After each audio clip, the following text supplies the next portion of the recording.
No, we're really happy that we're getting two home games. The excitement around the city, playing in front of our fans is incredible. The ones that have stuck by us through the hard times and rewarding them with the good times now. And yeah, whoever comes here, it should be an exciting game, and hopefully we can win both of them to lead us to the championship game in Kansas. Anything to add, Haley? No, I would just say, obviously echo Seb's thoughts, but I think it's also exciting. We've got coming out of the international break a home game against Seattle for our final regular season game, so it's a good opportunity to sort of reset coming out of the international window and go into playoffs prepared coming off of a regular season home game. So to think about it being a potential 3 game home stretch is a really positive, exciting thing for us. Start with Austin. Seb, I've already asked you about this, but I'll ask Haley, just perspective wise, um, for the success of the season. I know you talked last year kind of about the long term approach to building this team. To see it find success in a short amount of time, how proud does that make you just of the way things have come together, your vision that you've kind of helped put together with Seb and the rest of the staff to see success in year two with the Shield and continuing on into playoffs now. It's certainly rewarding. I think pride is a dangerous thing, so I don't want to talk about how proud I am of it, but I will say what this staff and group of athletes has accomplished is exceptional. It's extraordinary, and we've had a vision, right? We knew what we wanted to build, and I think we've also managed expectations accordingly. And I think to achieve the kind of success that this group has achieved is, again, it's exceptional. It's unheard of. When you look back historically at NWSL teams and performances, you look at the powerhouse that North Carolina was in years past, and to see this group of athletes is being mentioned in that is extraordinary. Um, but we're not done yet. And it's one thing to do something well for a year, but we want to create something that's sustainable long term. And I'd like to think that this is just the beginning of that journey. I'm gonna go to the Zoom to Jeff Kassouf, and then we'll go back to the room. Go ahead, Jeff. Thanks, Jackie. Hopefully you guys can hear me. Seb, I just wanted to revisit a thought that you were sort of midstream after you guys won the Shield and the players came in, and I think you had to shift gears because they drew your attention. But you were talking about the past, and you lived through that, right? You said people wrote us off. There was no hope for this club, and I think you were maybe expanding on that. I mean, you lived through that. Just what was that like to be in that spot and now where you are? And then if I could maybe two-part this for both of you too. Just Haley, you said sustaining that's been a tough thing in this league for a lot of teams. It's sort of some teams are 1 year in the final, 1 year they're at the bottom. How do you sustain that? So yeah, I think it was a difficult time for this club.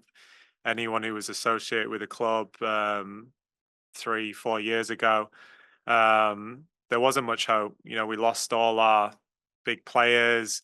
No one gave any respect for the players who stayed and battled through that 2022 season. And when we came along, we had to make sure that we're going to be competitiveness enough to compete at this level. So we had to guide the players that we had. We had to show that we had belief in them. We had to almost create somewhat a culture that you have to earn the right to play.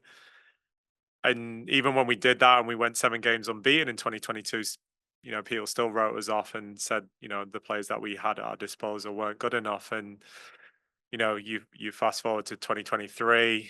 We invested heavily into youth, bringing in young, talented players, looking at the draft.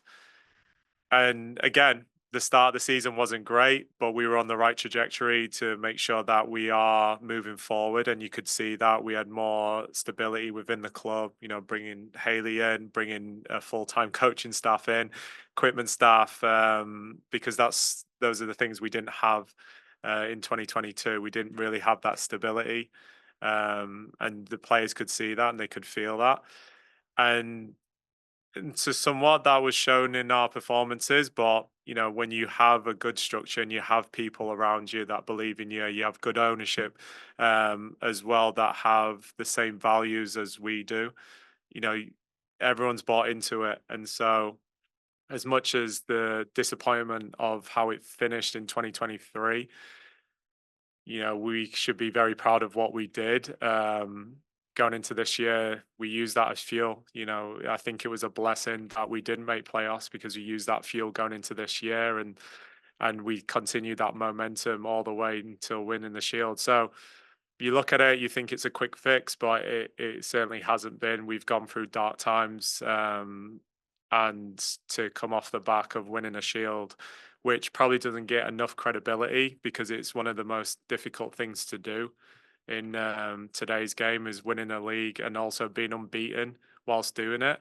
Um, Massive credit has to go anyone who's associated with this club, and so we're just really pleased of what we've done. But to Haley's point, you know, the reality is we've got to win a championship. We've got to keep looking forward. We have to keep looking not just this year but years to come, and make sure that we're a powerhouse in the near future. So yeah, I was just pleased that we managed to get some silverware because it has been a rough journey to get to this point.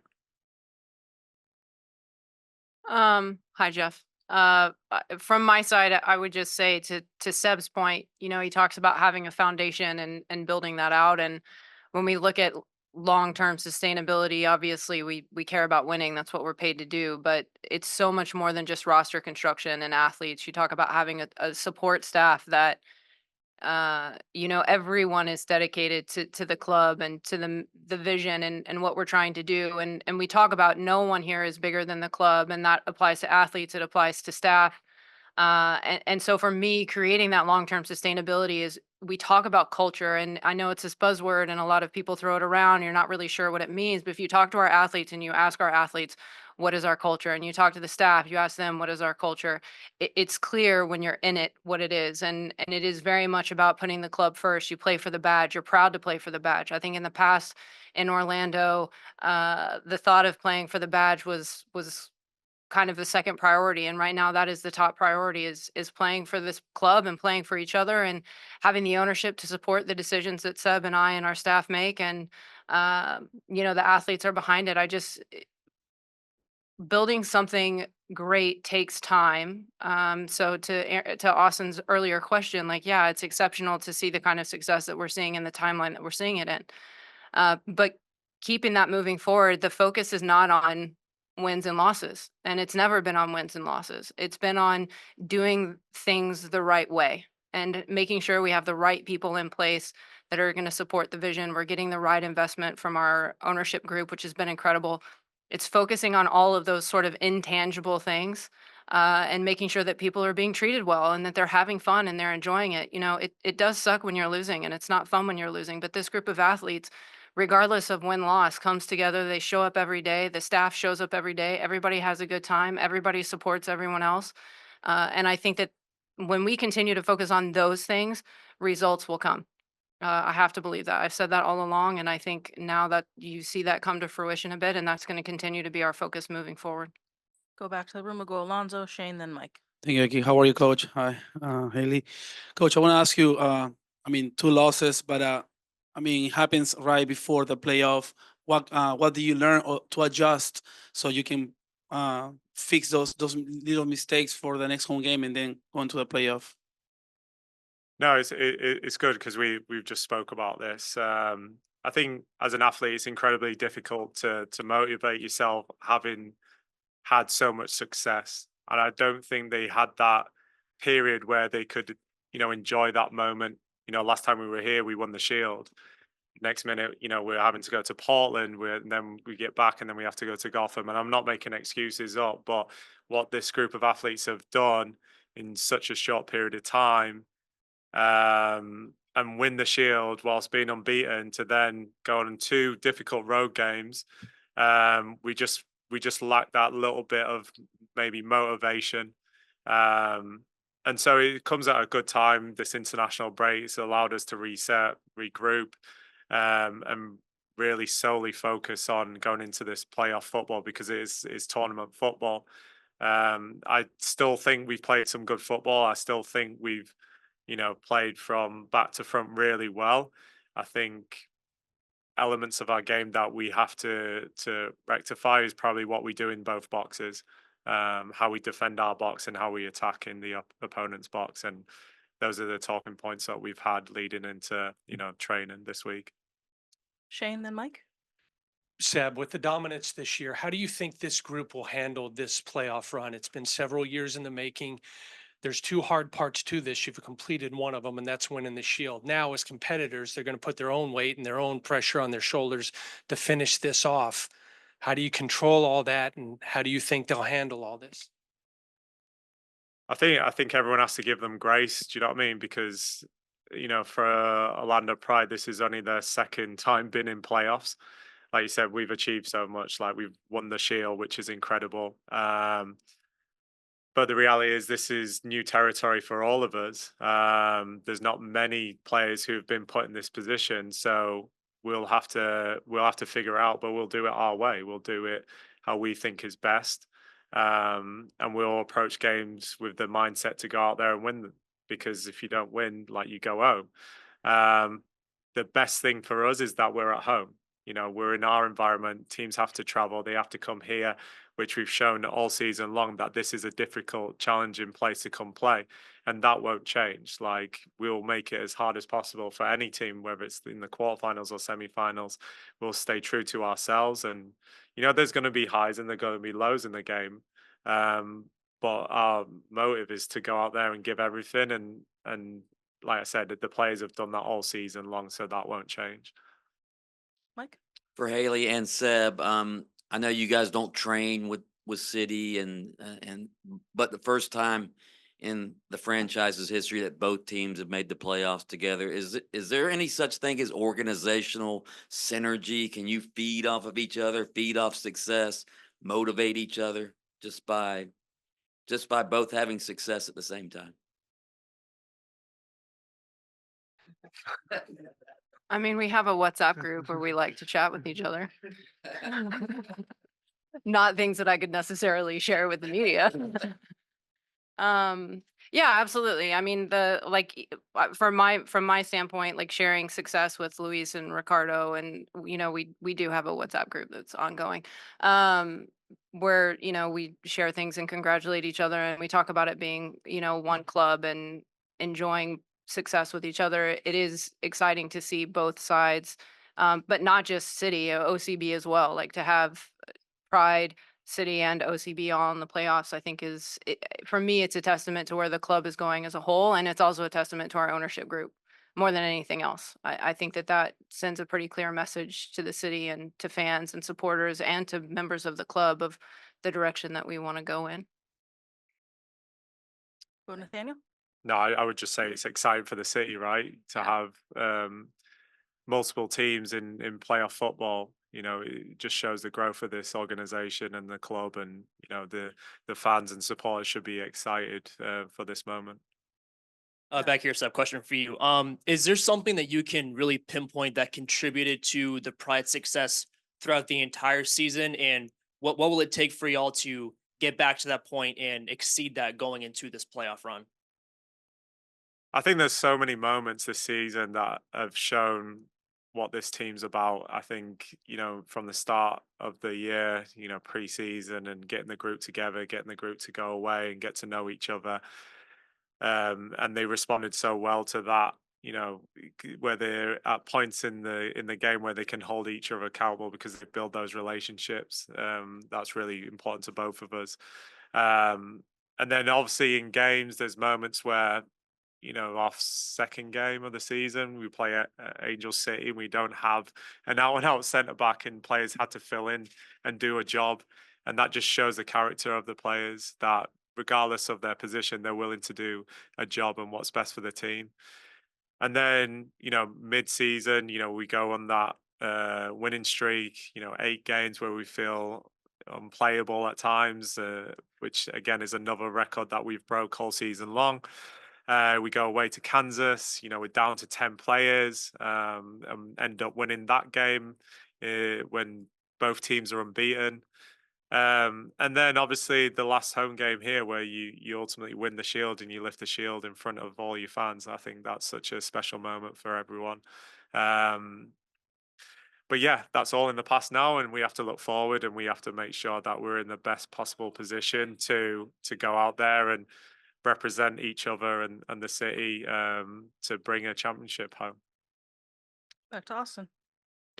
For both of you, just Seb kind of mentioned it with having, fullbacks playing center backs at one point in the season. This roster is made up of so many versatile players. How important has that been just for Haley, for you in terms of helping build the roster of players that can, do a job at multiple positions, and then for Seb, just being able to coach them up to have the confidence to play in those positions that they've never played before. How has that contributed to the success of this team so far? We definitely prioritize having versatile players. We prioritize having good footballers.